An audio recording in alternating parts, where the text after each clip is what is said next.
Papa Benedicto XVI. 20ª Jornada Mundial de la Juventud. Vigilia con los jóvenes. Discurso. Colonia, 20 de agosto de 2005. Queridos jóvenes, en nuestra peregrinación con los misteriosos magos de Oriente, hemos llegado al momento que San Mateo describe así en su Evangelio. Entraron en la casa sobre la que se había detenido la estrella.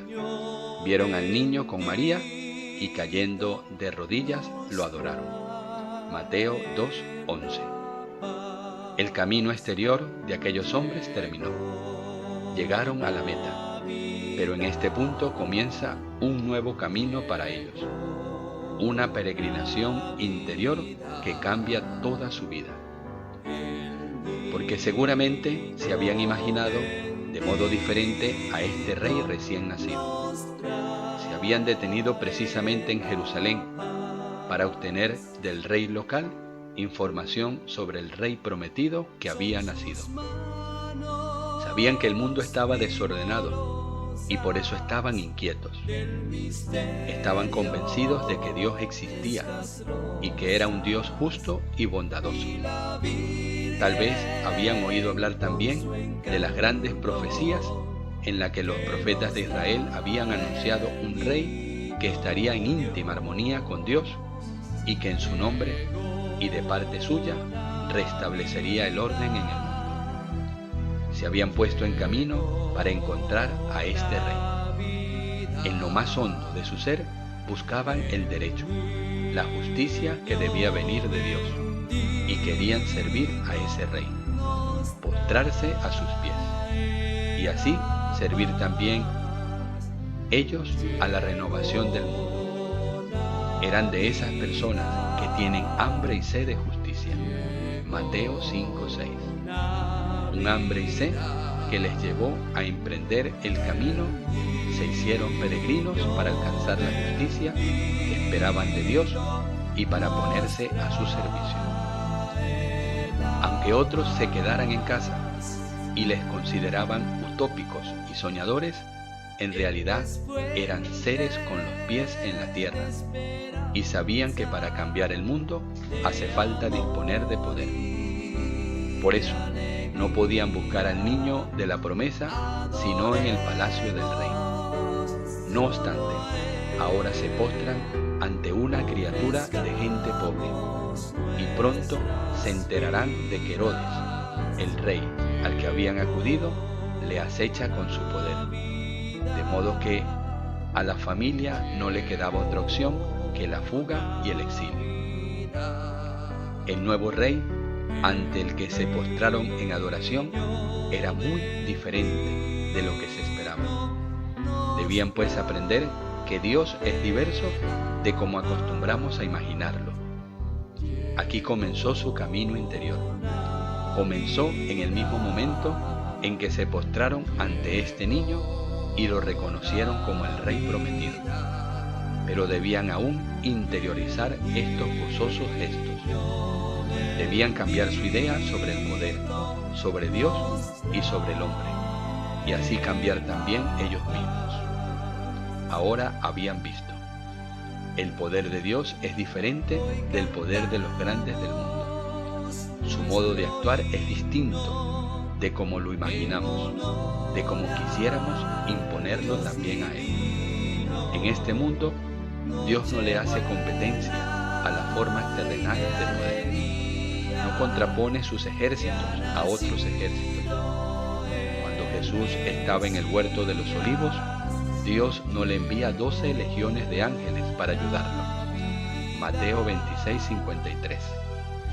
Al poder estridente y prepotente de este mundo, Él contrapone el poder inerme del amor que es la cruz. Y después, siempre en la historia, sucumbe y sin embargo constituye la nueva realidad divina que se opone a la injusticia e instaura el reino de Dios. Dios es diverso, ahora se dan cuenta de ello, y eso significa que ahora ellos mismos tienen que ser diferentes. Han de aprender el estilo de Dios. Habían venido para ponerse al servicio de este rey, para modelar su majestad sobre la suya. Este era el sentido de su gesto de acatamiento, de su adoración. Una adoración que comprendía también sus presentes: oro, incienso y mirra, dones que se hacían a un rey considerado divino. La adoración tiene un contenido y comporta también una donación.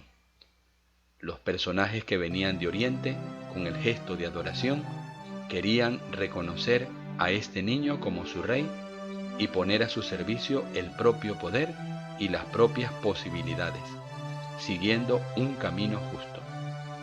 Sirviéndole y siguiéndole, querían servir junto a él a la causa de la justicia y del bien en el mundo. En esto tenían razón, pero ahora aprenden que esto no se puede hacer simplemente a través de órdenes impartidas desde lo alto de un trono. Aprenden que deben entregarse a sí mismos. Un don menor que este es poco para este rey. Aprenden que su vida debe acomodarse a este modo divino de ejercer el poder, a este modo de ser de Dios mismo. Han de convertirse en hombres de la verdad, del derecho, de la bondad, del perdón, de la misericordia. Ya no se preguntan, ¿para qué me sirve esto? Se preguntarán más bien, ¿cómo puedo contribuir a que Dios esté presente en el mundo? Tienen que aprender a perderse a sí mismo y precisamente así a encontrarse. Al salir de Jerusalén, han de permanecer tras las huellas del verdadero Rey en el seguimiento de Jesús. Queridos amigos, podemos preguntarnos lo que todo esto significa para nosotros.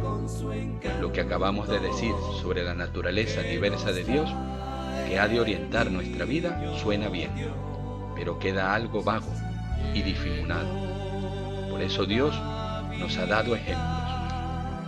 Los magos que vienen de Oriente son solo los primeros de una larga lista de hombres y mujeres que en su vida han buscado constantemente con los ojos la estrella de Dios, que han buscado al Dios que está cerca de nosotros, seres humanos, y que nos indican el camino.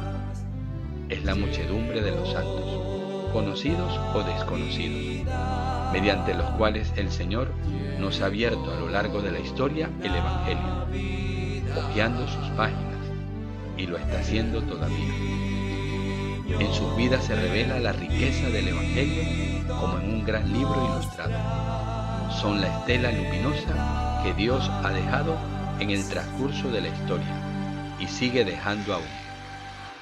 El Papa San Juan Pablo II, que está aquí con nosotros en este momento, beatificó y canonizó a un gran número de personas, tanto de tiempos recientes como lejanos. Con estos ejemplos quiso demostrarnos cómo se vive a la manera de Dios. Los beatos y los santos han sido personas que no han buscado obstinadamente su propia felicidad, sino que han querido simplemente entregarse, porque han sido alcanzados por la luz de Cristo.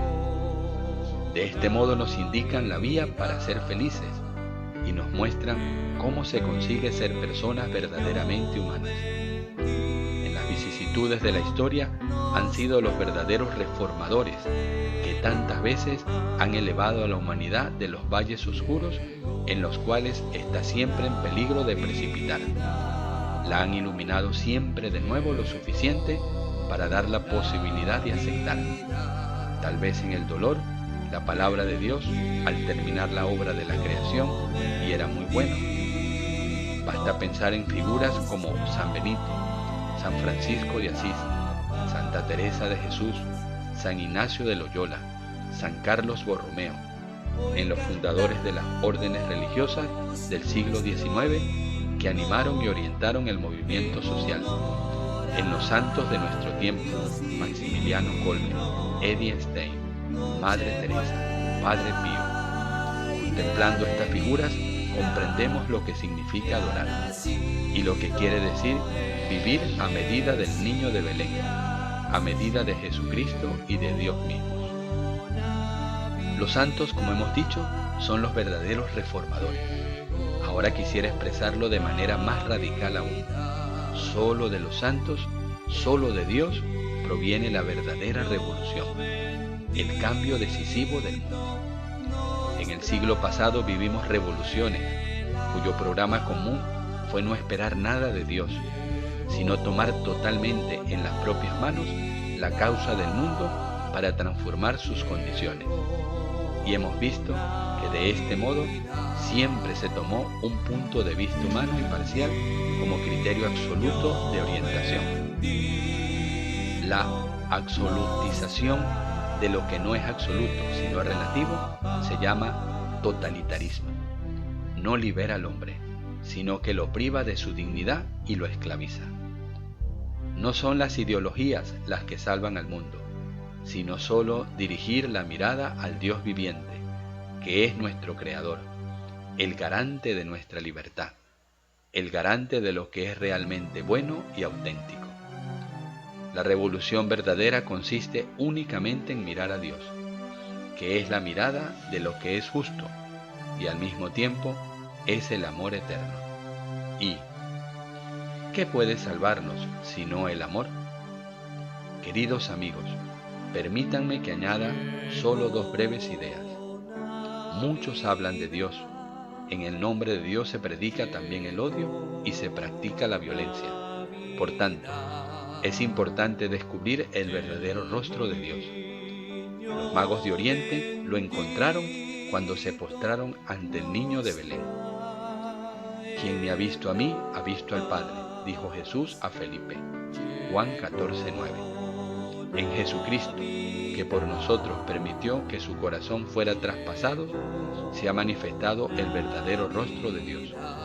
Lo seguiremos junto con la muchedumbre de los que nos han precedido. Entonces iremos por el camino justo.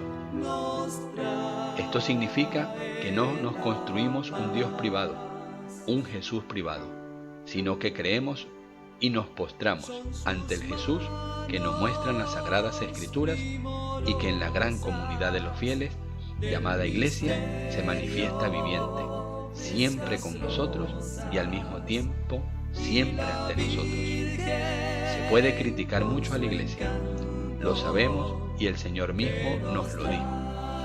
Es una red con peces buenos y malos, un campo con trigo y cizaña. El Papa San Juan Pablo II, que nos mostró el verdadero rostro de la Iglesia en los numerosos beatos y santos que proclamó, también pidió perdón por el mal causado en el transcurso de la historia por las palabras y los actos de hombres de Iglesia. De este modo, también a nosotros nos ha hecho ver nuestra verdadera imagen y nos ha exhortado a entrar con todos nuestros defectos y debilidades en la muchedumbre de los santos que comenzó a formarse con los magos de Oriente. En el fondo, consuela que exista la cizaña en la Iglesia. Así, no obstante, todos nuestros defectos podemos esperar estar aún entre los que siguen a Jesús, que ha llamado precisamente a los pecadores. La Iglesia es como una familia humana, pero es también al mismo tiempo la gran familia de Dios, mediante la cual Él establece un espacio de comunión y de unidad en todos los continentes, culturas y naciones. Por eso nos alegramos de pertenecer a esta gran familia que vemos aquí, de tener hermanos y amigos en todo el mundo. Justo aquí, en Colonia, experimentamos lo hermoso que es pertenecer a una familia tan grande como el mundo, que comprende el cielo y la tierra, el pasado, el presente y el futuro de todas las partes de la tierra. En esta gran comitiva de peregrinos caminamos junto con Cristo, caminamos con la estrella que ilumina la historia. Entraron en la casa, vieron al niño con María su madre y cayendo de rodillas lo adoraron. Mateo 2:11. Queridos amigos, esta no es una historia lejana de hace mucho tiempo, es una presencia. Aquí, en la hostia consagrada, Él está ante nosotros y entre nosotros. Como entonces se oculta misteriosamente en un santo silencio, y como entonces desvela precisamente así el verdadero rostro de Dios. nosotros se ha hecho grano de trigo que cae en tierra y muere, y da fruto hasta el fin del mundo. Juan 12:24. Está presente como entonces en Belén y nos invita a la peregrinación interior que se llama adoración. Pongámonos ahora en camino para esta peregrinación y pidámosle a Él que nos guíe.